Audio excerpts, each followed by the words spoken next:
got to get ourselves organized for the 21st century. Step one, we've got to slash the White House cabinet and congressional staffs. Staffs don't get much done. All the action is in the field. But for example, in 1960, Congress had 6,700 staff members. Today they have 30,000. The White House had 375 in 1960, and today has 1,850. All they do is clutter up communications between the people and the leaders. We've got to change the whole organization in Washington so that people come to Washington to serve us and not to cash in. We absolutely must stop deficit spending. We've got to replace Gramm-Rudman with a bill that will really eliminate the tricks, the loopholes, and the improper accounting procedures. We've got to give the president line item veto to eliminate pork barrel and waste. We must eliminate PACs, political action committees. We've got to make our elected officials responsive to the people and not to the special interests. That's job one. We've got to eliminate all possibilities of special interests giving large sums of money to candidates, and we must leave no loopholes. We must limit political contributions to $1,000 and no other way. Today we hold elections on Tuesday. It's hard for working people to vote. They have to go early in the morning or late in the afternoon. Let's change it and hold elections on both Saturday and Sunday. Make it easier for working people to vote. We've got to require all members of Congress and the President to turn in excess political funds from prior campaigns to the U.S. Treasury immediately after a campaign. No grandfather exemptions, no exceptions. We must make adequate television time available in equal amounts to competing candidates. We must eliminate the need to raise millions for campaigns. This corrupts our process. As a matter of principle, we must get rid of all the freebies in Congress and the White House, such as free haircuts, free gymnasiums, free prescription drugs, free ambulance service, and the list goes on forever. These people are our servants. We don't have those things. Why should they?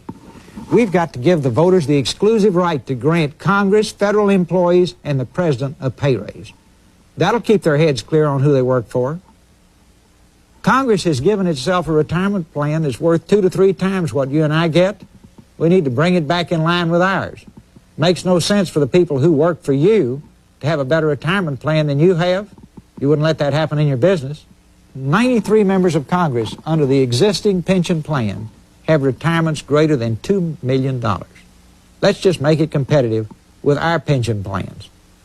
Congress absolutely must stop exempting itself from laws it imposes on us, such as the Disability Act, the Equal Opportunity Act, the Occupational Safety Act, Fair Labor Standards Act, and believe it or not, sexual harassment. Only in America would they pass laws impacting us and exclude themselves. It's hard to believe, but we've got 1,200 federal airplanes worth $2 billion that are used to fly our servants around like royalty. Get rid of them. Let them get on a commercial airline. Have the same experience we have. They work for us. We must restructure our system so that the citizens who come to Washington to serve us cannot cash in as foreign lobbyists. They must stop cashing in on public service. Former federal officials, elected, appointed, or career civil service, should never be able to serve for lobbyists for domestic interests for 5 years after they leave office. Never should they be allowed to lobby for foreign countries, companies, or individuals. We should impose criminal penalties for violators. We must pass a law stating that former presidents, vice presidents, cabinet officers, CIA directors, the Federal Reserve chairman, Senate majority leaders, and speakers of the House can never lobby for foreign countries, domestic interests, accept gratuities or fees of any kind, or cash in on their service. Our current tax system is like an old inner tube that is covered with patches. We must replace it with a new, fair, simple tax system. Above all, the new system must be fair. It must also raise the necessary revenues.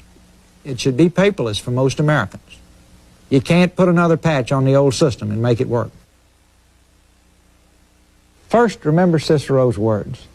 The budget should be balanced. The Treasury should be refilled. Public debt should be reduced. The arrogance of public officials should be controlled. That was true 2,000 years ago. History did repeat itself. Now that we have taken a look at some solutions, Where do we go from here?